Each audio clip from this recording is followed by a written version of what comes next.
Hello प्यारे बच्चों, आज हम 1.2 प्रश्नावली और ये प्रकाशन है आपका विद्या प्रकाशन का है। ये विद्या प्रकाशन की एक बुक है जिसका आज हम लोग सीखेंगे 1.2। कौन से प्रश्न बेटा सीखेंगे? हम 1.2 सीखेंगे। 1.2 में पहला सवाल आपका है बहुविकल्पीय, जो बता रहा है ये बहुविकल्पीय सवाल है बेटा, बहुविकल्पीय सवाल है आपका बेटा। और ये आपका बता रहा है बेटा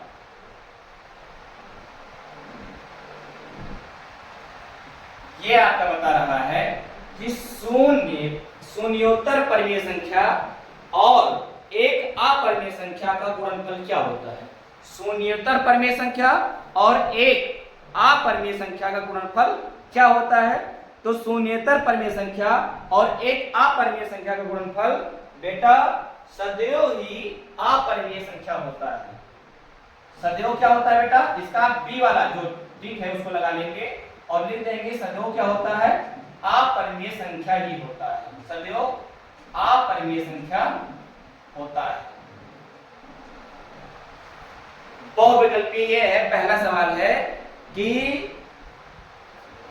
शून्येतर परिमेय संख्या और एक अपरिमेय संख्या का गुणनफल क्या होता है? तो शून्योत्तर परिमेय संख्या और एक अपरिमेय संख्या का गुणनफल सदैव एक अपरिमेय संख्या ही होता है। सदैव एक अपरिमेय संख्या ही होता है बेटा।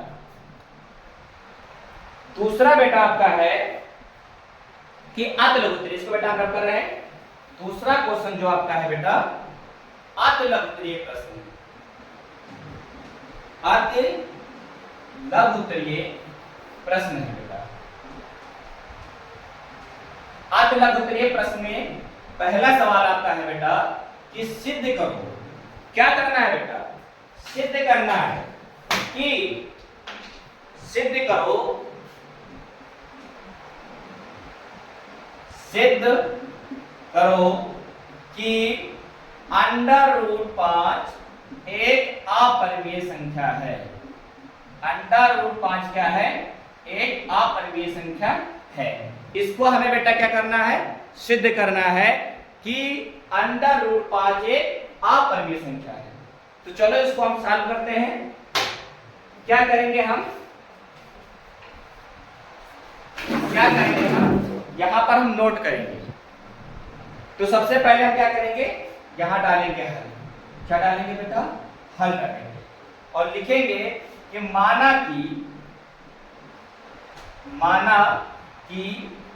√5 एक परिमेय संख्या है।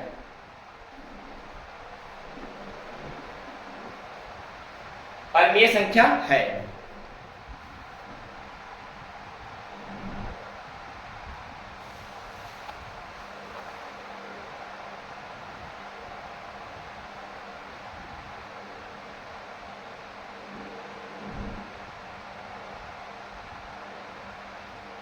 परिमेय संख्या है, तब क्या करेंगे बेटा? तब हम दो पूर्णांक ए व बी लेते हैं। तब हम दो पूर्णांक क्या लेते हैं? ए व बी लेते हैं। जहां ए व बी ले लो बेटा, या आप यहां पर P और Q भी ले सकते हो, जो आपका मन करे वो ले लो। जहां Q ≠ 0, जहां Q ≠ 0 है। और एक काम और कर सकते हैं कि P और Q सअभाज्य संख्या है। कौन संख्या? सअभाज्य संख्या। सअभाज्य संख्या है।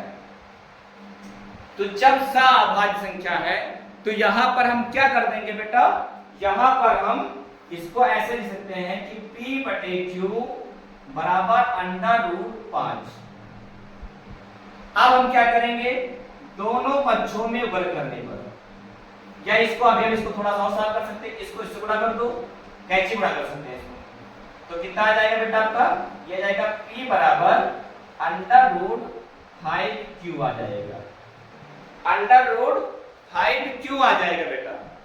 क्या करेंगे हम, यहां पर दोनों पक्षों में वर्ग करने पर, दोनों पक्षों में वर्ग करने पर, दोनों पक्षों में जब हम वर्ग करेंगे मेरे लाल, तो क्या हो जाएगा, p स्क्वायर बराबर अंडर रूट 5q का स्क्वायर। तो जब इसको हम और इसको सॉल्व करेंगे तो क्या आ जाएगा, p स्क्वायर तो सेम रहेगा और यहां पर हो जाएगा बेटा 5q का स्क्वायर।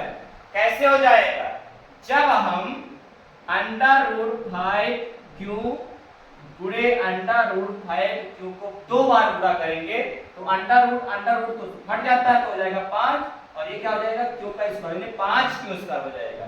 तो p स्क्वायर बराबर 5q का स्क्वायर, p स्क्वायर बराबर क्या आ जाएगा, 5q का स्क्वायर आ जाएगा मेरे लाल, और ये आ जाएगा आपका बेटा समीकरण फर्स्ट हो जाएगा। क्या हो जाएगा, समीकरण फर्स्ट हो जाएगा। इतना बेटा स्क्रीनशॉट ले लो और इसको मिटा देते हैं। इसको मिटा रहे हैं बेटा, हमें आगे लगाना है। तो हमारा समीकरण क्या आया था, फर्स्ट क्या है बेटा, समीकरण फर्स्ट हमारा आया है p स्क्वायर बराबर क्या आया है, 5q का स्क्वायर आया है, और ये क्या आया है हमारा बेटा, समीकरण फर्स्ट आया है। समीकरण क्या है, फर्स्ट आया है। या आप इसको अभी एक काम और कर सकते हो, इसको हम थोड़ा सा और सॉल्व करेंगे तो ये आ जाएगा p स्क्वायर और ये बटे में आ जाएगा, क्योंकि यहाँ गुणे में है तो ऐसा भी आ सकता है, ऐसा भी हम समीकरण फर्स्ट को लिख सकते हैं। इसकी स्क्वायर को एक तरफ कर दिया, ये इधर गुणे में इधर आ गया बटे में आ गया, तो p स्क्वायर बटे 5 और क्या आ गया बराबर q स्क्वायर आ गया। अब यहाँ पर हम ये ले सकते हैं कि p स्क्वायर 5 से विभाजित, p स्क्वायर 5 से क्या है, विभाजित है, तब p भी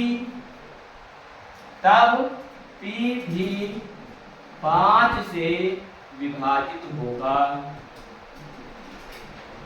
तब p भी 5 से विभाजित होगा। अगर p स्क्वायर 5 से विभाजित है तो p भी 5 से विभाजित होगा। इतना करने के बाद हम नीचे लिखेंगे पुनः, ये आपको थोड़ी इतना करना ही करना है। अगर ऐसे कोई सवाल आ रहा है कि under root 5, under root 2, under root 3 ऐसा कुछ सवाल आ रहा है तो बेटा हमें इतना थ्योरी करना पड़ेगा। आप सोच रहे होंगे कि सर क्यों इतना लंबा थ्योरी लिखवा रहे हैं, और सर तो 60 में कर देते हैं, 60 में करेंगे तो 60 का नंबर मिलेगा। इसको हम इतना लंबा करने की, अगर ये सवाल लॉन्ग में भी आता है और 60 में भी आता है, जिसमें आएगा उसमें आप सॉल्व कर सकते हो। पुनः p बराबर हम इसे क्या मान लेते हैं, 5 मान लेते हैं। अब आप m की जगह पर x भी मान सकते हो, a भी मान सकते हो, b भी मान सकते हो, जो आपका मन करे वो मान लो, लेकिन हमें जो उचित लग रहा है उसको हम करते हैं कि p बराबर 5m रखने पर, p बराबर 5m रखने पर तो क्या हो जाएगा बेटा, p बराबर 5m, तो समीकरण फर्स्ट में आ जाओ, इसमें समीकरण फर्स्ट में, तो समीकरण फर्स्ट में p बराबर क्या था, p स्क्वायर बटे 5 बराबर q स्क्वायर था। तो हम यहाँ पर क्या रख रहे हैं मेरे लाल, यहाँ पर हम क्या रख रहे हैं, तो यहाँ पर p जहाँ है वहां हम रख रहे हैं q स्क्वायर। इसको या तो p स्क्वायर बराबर 5m, तो 5m का अभी स्क्वायर, तो यहाँ पर भी स्क्वायर हो जाएगा, और यहाँ क्या है 5q स्क्वायर, 25m स्क्वायर हो जाएगा बराबर ये 5q का स्क्वायर, 5 से 25 कट जाएगा, 25, आपका क्या बचेगा बेटा 5m स्क्वायर बराबर q स्क्वायर। इसको अगर हम थोड़ा सा और साफ करें, जैसे कितने पा जाएगा 5m स्क्वायर बराबर q स्क्वायर, ये क्या हो जाएगा बेटा समीकरण, इसको सेकंड मान सकते हैं। क्या मान सकते हैं, समीकरण सेकंड मान सकते हैं और इसको हम सॉल्व कर सकते हैं। तो क्या करेंगे, m स्क्वायर बराबर q स्क्वायर बटे 5, ऐसा भी हो सकता है।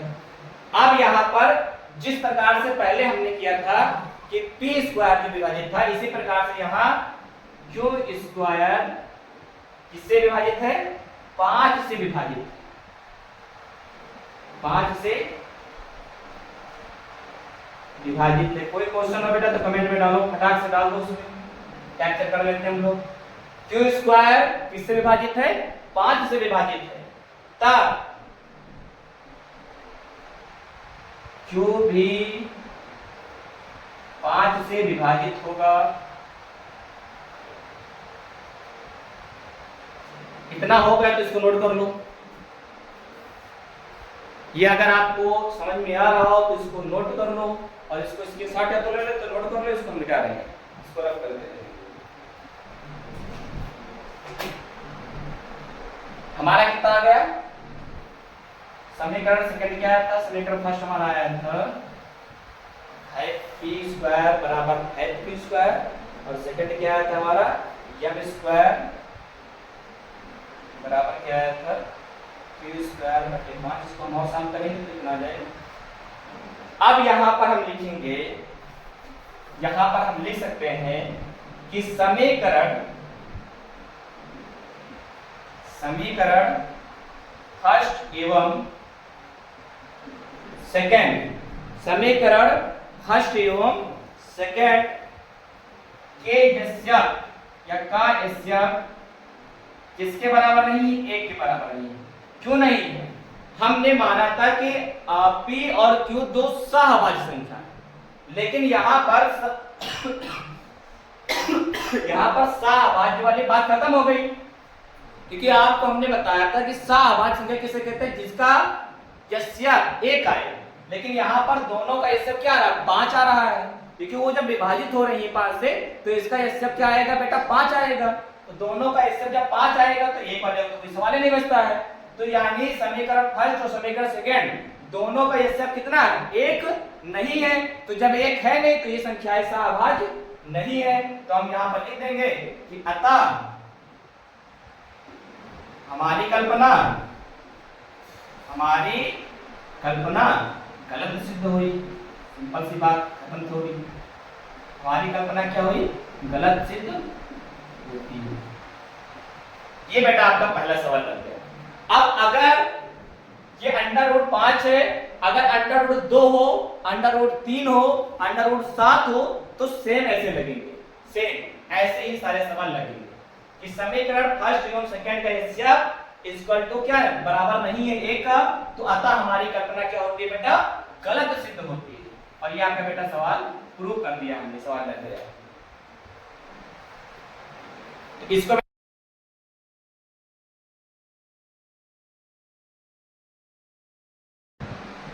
इसको बेटा हम मिटा दें।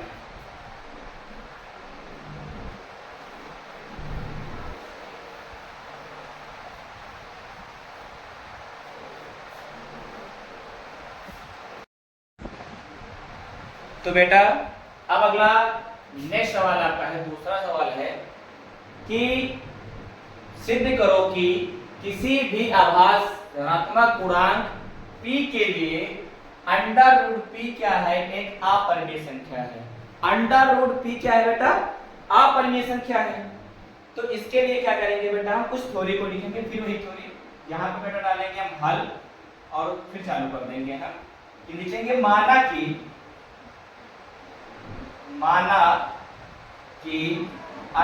√p एक परिमेय संख्या है।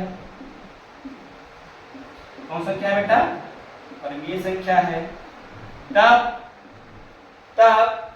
हम क्या करेंगे बेटा, x और y दो धनात्मक पूर्णांक लेते हैं।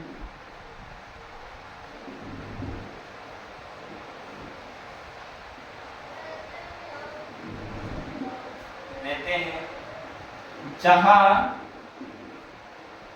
y इक्वल टू नॉट 0, जहां y इक्वल टू नॉट 0। क्या करेंगे हम यहाँ पे लिखेंगे अंडर रूट पी बराबर एक्स अपान वाई। क्या कर सकते हैं, दोनों पक्षों में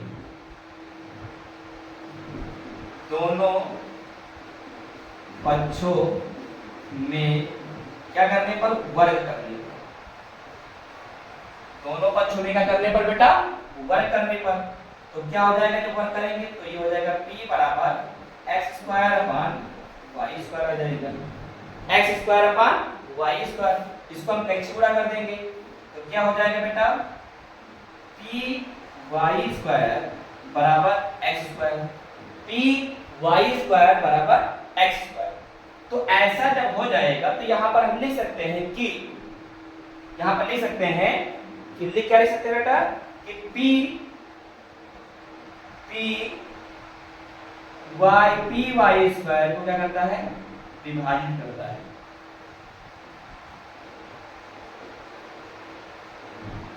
तो p एक्स स्क्वायर को भी क्या करेगा बेटा, विभाजित करेगा। क्या करेगा बेटा, विभाजित करेगा। क्या करेगा बेटा, विभाजित करेगा। तब px को भी विभाजित करेगा, px को भी क्या करेगा बेटा, विभाजित करेगा। तो ये क्या हो जाएगा बेटा, आपका समीकरण ये हो जाएगा, आपका फर्स्ट हो जाएगा। माना कि अंडर रूट पी एक अपरिमेय संख्या है, तब हम x और y दो धनात्मक पूर्णांक लेते हैं, जहां y equal to not zero. Under root P बराबर x अपान y, दोनों पक्षों में क्या कर दिया हमने बेटा, वर्ग कर दिया। वर्ग करने के बाद हमें क्या प्राप्त हुआ कि p वाई स्क्वायर बटे एक्स स्क्वायर। इसको बेटा आप ऐसे भी कर सकते हो कि वाई स्क्वायर बराबर एक्स स्क्वायर बटे p, और क्या करेगा, p वाई स्क्वायर को एक्स स्क्वायर को विभाजित करेगा। तो जब p एक्स स्क्वायर को विभाजित करेगा तो p x को भी विभाजित करेगा, p x को भी क्या करेगा बेटा, विभाजित करेगा। इतना हो गया बेटा, तो इसको मिटाए दे रहे हैं, रब कर दे रहे हैं इसको। ये तो साफ साफ दिखाई दे रहा है ना, तो इसको क्या कर दे रहे हैं, हम रब कर दे रहे हैं। और हमारा ये समीकरण क्या हो गया, फर्स्ट हो गया, यहाँ तक आ गए। इसके आगे क्या करेंगे मेरे लाल, इसके आगे हम पुनः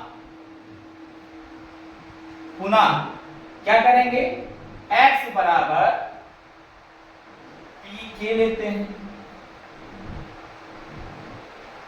मानने पर, p के मानने पर। x बराबर क्या हमने माना, p के माना।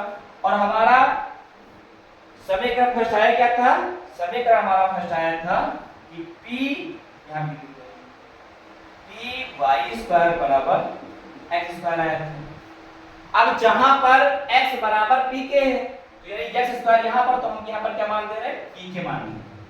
तो p वाई स्क्वायर बराबर x का क्या मानते हैं, p के, और यहाँ स्क्वायर तो यहाँ पर भी स्क्वायर कर देते हैं। तो क्या हो जाएगा, p वाई स्क्वायर बराबर p स्क्वायर और k स्क्वायर।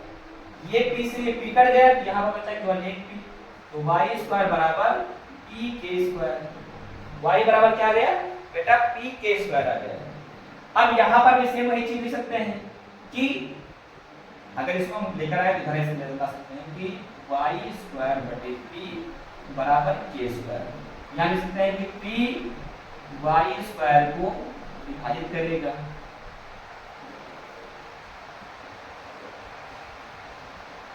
तब p वाई को भी विभाजित करेगा।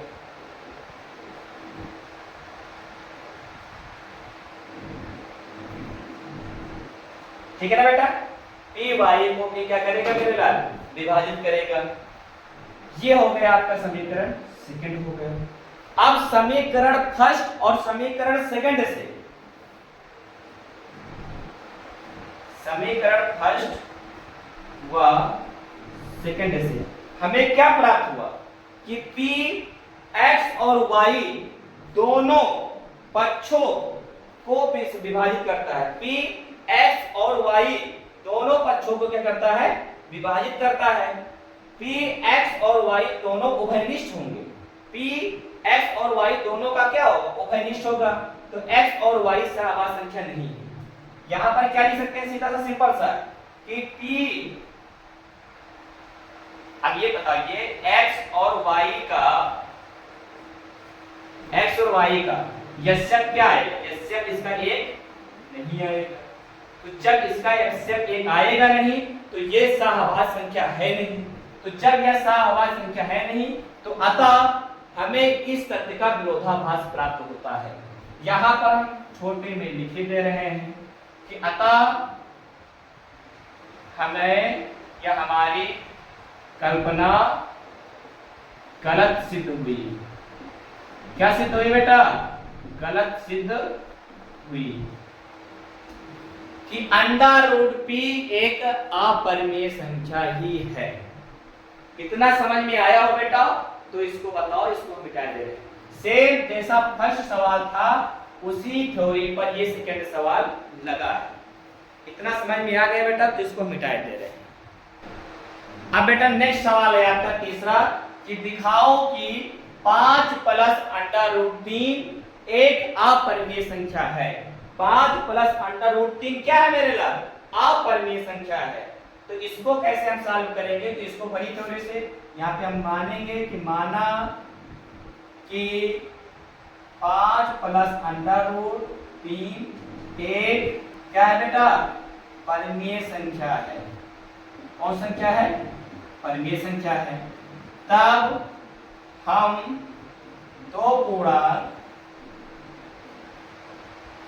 a व b लेते हैं जहां b = लिख लेते हैं थोड़ी 5 + √3 बराबर a/b। तो क्या हो जाएगा? √3 बराबर a/b। इधर एक प्लस में जाएगा तो माइनस में जाएगा। ज्यादा कुछ हम नहीं करेंगे, बस इतने पे छोड़ देंगे कि a यानी √3 क्या है? एक अपरिमेय संख्या है बराबर a/b - 3 क्या है? परिमेय संख्या है। अतः हमें इस तथ्य का विरोधाभास प्राप्त हुआ। विरोधाभास प्राप्त होता है। ये बेटा आपका तीसरा सवाल लग गया। कितने आसानी। माना कि 5 + √3 एक अपरिमेय संख्या है। तब हम दो पूर्णांक a व b लेते हैं जहां b = 0। तो 5 + √3 बराबर a/b। √3 बराबर a/b इधर गया तो माइनस हो गया 3 और हमने इस थ्योरी को लिख दिया और हमारा तीसरा सवाल बेटा सॉल्व हो गया। इसको नोट कर लीजिए। अब बेटा नेक्स्ट सवाल आपका है कि सिद्ध करो कि 3 + 2√5 एक परिमेय संख्या है। कौन सी संख्या है बेटा? परिमेय संख्या है। तो ऐसे तो है नहीं, सिद्ध करना है तो हम यहाँ पे लिखेंगे ये बेटा यहाँ पर अपरिमेय संख्या है। सॉरी, ये क्या है बेटा? यहाँ पर अपरिमेय संख्या है। हमें सिद्ध करना है कि ये क्या है? अपरिमेय संख्या है। तो क्या करेंगे हम? फिर वही वाला थ्योरी कि माना कि 3 + 2√5 एक परिमेय संख्या है। तब हम दो पूर्णांक a व b लेते हैं जहां b = not 0। जहां b = not 0 तो 3 + 2√5 बराबर a/b। 2√5 बराबर a/b। ये इधर जाएगा तो माइनस हो जाएगा 3। √5 बराबर a/b - 3। इसको ज्यादा ना सॉल्व करते हुए ये जो 2 है इधर जाएगा तो इधर गुणे में इधर जाएगा तो भाग में हो जाएगा। यानी √5 बराबर 1/2 a/b - 3। सीधे आप लिख देते हैं कि ये क्या है? ये बेटा अपरिमेय संख्या है और ये क्या है? परिमेय संख्या है। तो सीधे यहाँ पे लिख देंगे कि अतः हमें इस तथ्य का विरोधाभास प्राप्त होता है। विरोधाभास प्राप्त होता है और 3 + 2 अंडर रूट है एक अपरिमेय संख्या है। कौन सी संख्या बेटा? अपरिमेय संख्या है। सिंपल सवाल था और आसानी से सारे के सारे सवाल लग रहे हैं। इसमें कोई आपको बेटा डाउट हो तो कमेंट फट से मारो। अब बेटा आपका है 5 नंबर सवाल है। 5 नंबर का पहला सवाल है कि 1/√2 को क्या करना है?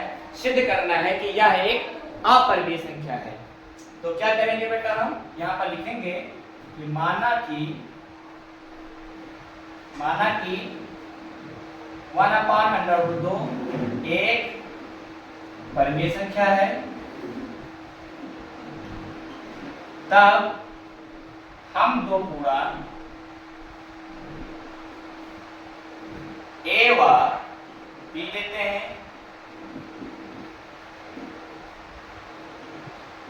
जहां b =0, जहां b =0। तो क्या हो जाएगा? 1/√2 बराबर क्या हो जाएगा? a/b हो जाएगा। इसको इससे गुणा करेंगे तो जब अंक को हम क्या कर देंगे? पलटने का, तो हो जाएगा आपका √2 बराबर b/a हो जाएगा। यहाँ पे लिखेंगे अंकों का पलटने का।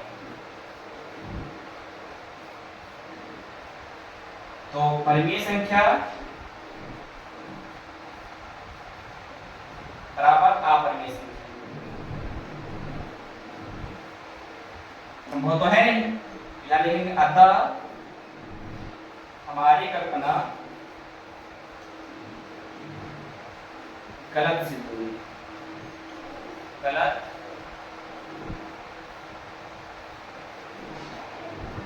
अब प्यारे बच्चों इसी प्रकार से 7/5 और 3 + √2 लगा सकते हो। अगर ये दो सवाल नहीं लगेंगे तो आप कमेंट कर देना। कमेंट करेंगे तो इसको हम जब नेक्स्ट प्रश्न पढ़ाएंगे तो इन दो सवालों को हम कवर कर लेंगे। वैसे ये आपका आज का होमवर्क हम दे रहे हैं कि इन दो सवाल को आपको लगाना है और हमें क्या करना है बेटा? कमेंट करना है। अगर दो सवाल नहीं लगेंगे ये दो तो कमेंट करना। हम आपको जब नेक्स्ट प्रश्न पढ़ाएंगे तो इसमें पहले इस होमवर्क को हम कंप्लीट कर लेंगे। बाकी पहला सवाल हमने लगा दिया, इसी प्रकार से सवाल लगेंगे। अब बेटा अगला नेक्स्ट सवाल है और ये इस प्रश्नावली का लास्ट सवाल है कि सिद्ध करो कि √3 + √4 एक अपरिमेय संख्या है। तो क्या करेंगे बेटा? यहाँ पे लिखेंगे हम कि माना कि √3 + √4 एक परिमेय संख्या है, तब हम दो पूर्णांक a व b लेते हैं जहां b =0। क्या करेंगे बेटा? यहाँ पे लिखेंगे √3 + √4 बराबर a/b। तो अब क्या करेंगे? दोनों पक्षों में हम वर्ग कर देंगे। दोनों पक्षों में वर्ग करने पर जब दोनों पक्षों में बेटा वर्ग करेंगे तो हमारा क्या आ जाएगा? a² b² ये हो जाएगा। ये हो जाएगा a + b का, यहाँ पे लिख देंगे a² + b² + 2ab वाला इसमें सूत्र लग रहा है। तो हो जाएगा 3 + 4 + 2 बचाते 12 हो जाएगा बराबर a² b²। 4 3 7। इसको हम और इसको तोड़ेंगे। अंडर जब 12 को हम तोड़ेंगे तो हो जाता है 2 दूना 4 ये 12, यानी 2 बाहर निकल आएगा। तो ये क्या हो जाएगा? 2 दूना 4, तो 4 अंडर रूट हो जाएगा 3 बराबर a² b²। यहाँ पर ये 7 इधर चला जाएगा। तो जब ये 7 जाएगा इधर तो कितना हो जाएगा? 4 अंडर रूट 3 बराबर a² b² माइनस का हो जाएगा 7 हो जाएगा। माइनस का क्या हो जाएगा मेरे लाल? 7 हो जाएगा। इसको हम मिटा दे रहे हैं, 7 हो जाएगा। फिर ये अब और इसको हम लॉक करेंगे √3 बराबर a²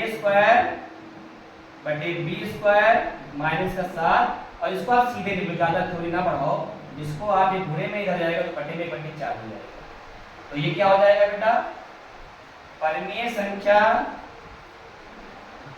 बराबर नहीं होती है अपरिमेय संख्या। लिख देंगे अतः हमारी कल्पना गलत सिद्ध हुई। क्यों? क्योंकि ये तो परिमेय संख्या है, ये बेटा क्या है, √3 क्या है, अपरिमेय संख्या है।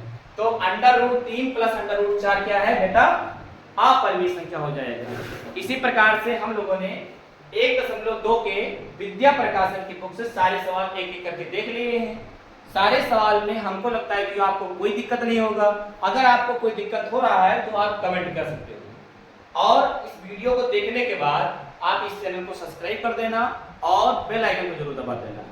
अगर आपका मन हो तो लाइक जरूर करना और इसको शेयर भी ज्यादा करना। धन्यवाद बेटा।